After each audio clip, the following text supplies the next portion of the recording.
Now tonight we are so excited to introduce our first guest. He's been on our show before, and he's here again to lend his expertise. Please welcome celebrity vocal coach James Lugo.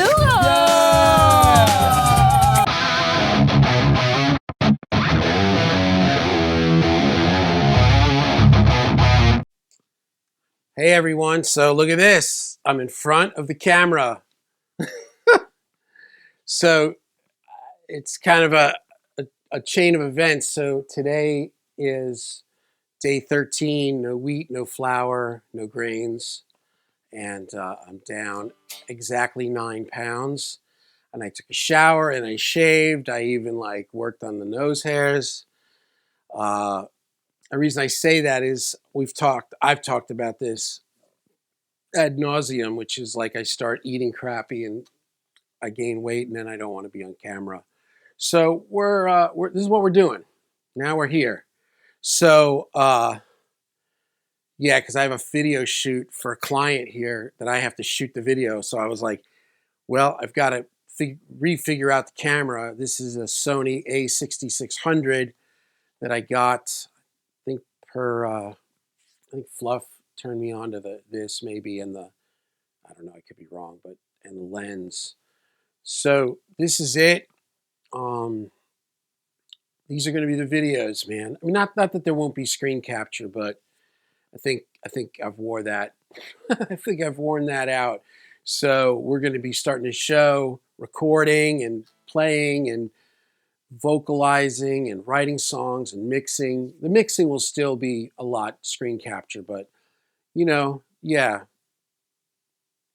it's time for a new. So anyway, and then so now I'm working on the church songs because I'm singing this week. So this is got a kind of low volume because there's no capture, there's no audio capture. It's just the lav mic. So in a real video, I would be sending that out and then I could cut that in so it'd be full bandwidth.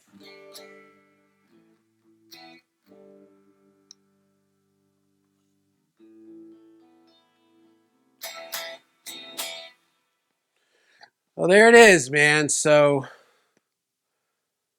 yeah, I'm feeling better physically, mentally.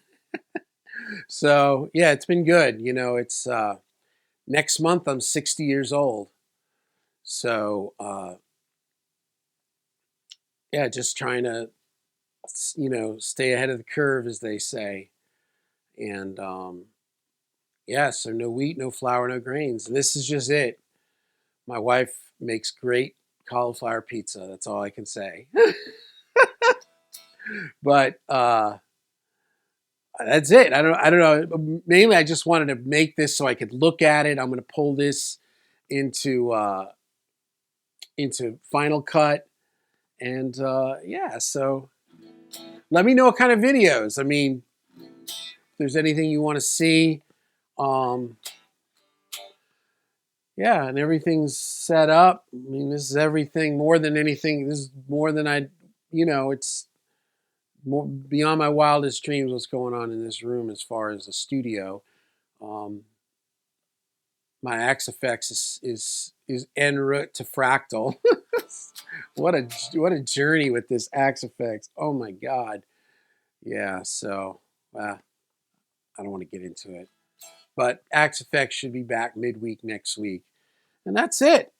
And this is my little Helix, which is the floorboard, the floorboard, which is what I use at church. See, that's the drier one. Because then I've got also the one with more. This is the normal one.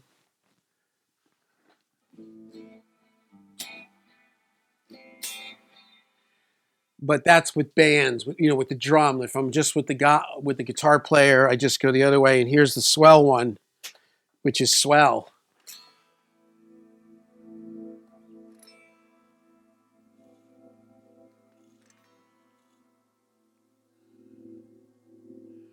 I will tell you, I have a totally different, I have a really different way of viewing the way I play guitar and what I hear than the traditional Christian worship guitar players.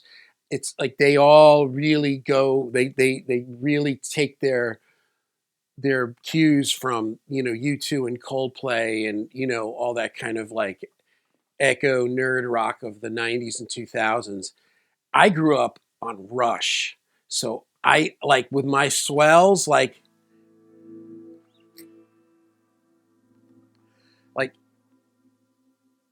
I hear Bytor and the Snow Dog. So if anybody knows from the live record. And one story, and then we're going to cut this. So I turned 16 years old. My dad also that year bought his first new car. He bought the first new car they ever owned. My dad owned car dealerships, but he always liked old used cars. Bought a new car for my mom, a Malibu or a Cutlass. This was 1980, 81, right? I was 16.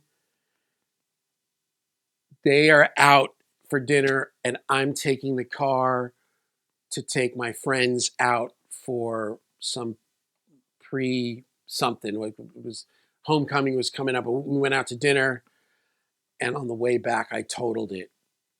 I hit a telephone pole at 60 miles an hour, and the telephone pole fell onto oncoming traffic, and it was epic. I mean, I'm not even kidding you, man. It was epic, and I don't know if anybody's ever really totaled a car. It was Florida. It was pouring rain. I was on Federal Highway in Pompano, and when the the the, the hood flapped over the windshield, like we hit a telephone pole, so the telephone pole moved the engine back. Part of the engine came through like the stereo in the car, and so it was a brown Monte Carlo, I think, and it was brown, and the hood popped over. So when it got done, I looked out. I'm like, "What's going on?" I couldn't see out. I didn't realize the hood was in the way. So I go outside, and I'm like, "Oh!" And the guy I hit came up to me and smacked me in the face, and I was just like stunned. Needless to say, my brother-in-law picks me up. They take the car to impound. He drops me off at home. My parents still aren't home. And I'm standing out like in the front porch, and I'm gonna just end this because the story. I hate this story, but they're pulling up. There's my old house in Pompano. There was a long road that went right to the front of my house, right? And I'm standing there, no car in the driveway, and as they're pulling up, my dad goes like this, like what, like he's like, what's going on? My mom pulls in. He gets out. He's like, where's the car? Oh my God. So he's like, he's freaking out, right? This is, old school dad freak out, right? This isn't like modern dad, like, we're all, let's. So he's like, this is old school dad freak out. And I'm stressing, I'm crying, I'm stressing. And he wants to go see the car at impound. So me and him get in his car and drive to this impound, and he's he's he's devastated. His car is just total. There's no repairing this. And we get home, and I go in my room, and I'm just like, I'm in shock. I'm freaked out, and I can hear him pacing around the house. And he comes in my room. I'll never forget it. And he said, "Well, son, nobody can say that you don't do things all the way." That's exactly what he said. He sat on the bed next to me. He's like, "I'm just glad you're okay. And, it's just a car. We're going to be cool." Like he was, he was coming to terms with it too. And I'll never forget when he said, "Well, son, nobody could say you don't do things all the way." It was like the biggest weight came off my shoulders. And as soon as he walked out, my little stereo, I put the live version of Bytor and the Snow Dog on. It was my favorite song. And I sat there and I listened to it from all the world, All the World Stage, the first Rush live record. And it's this long, like, it's kind of like they're like Dazed and Confused, and it's got all this.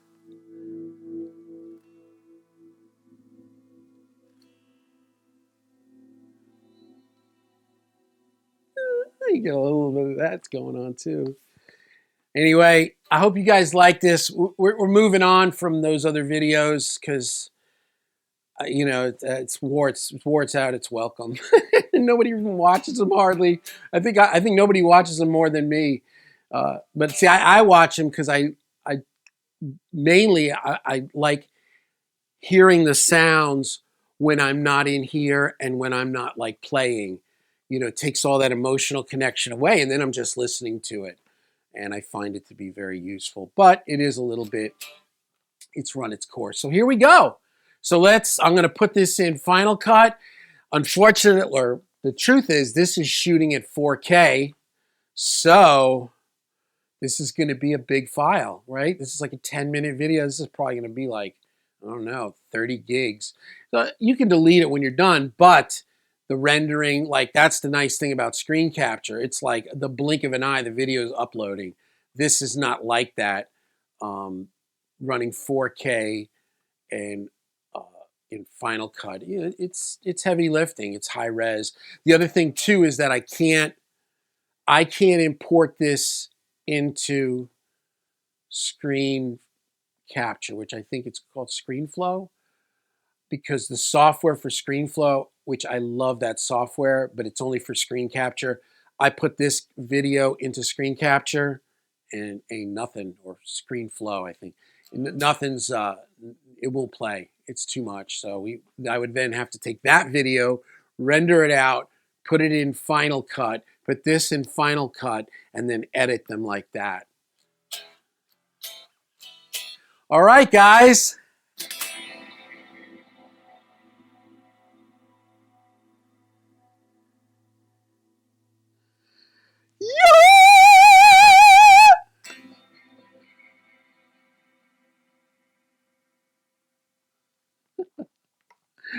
Church music.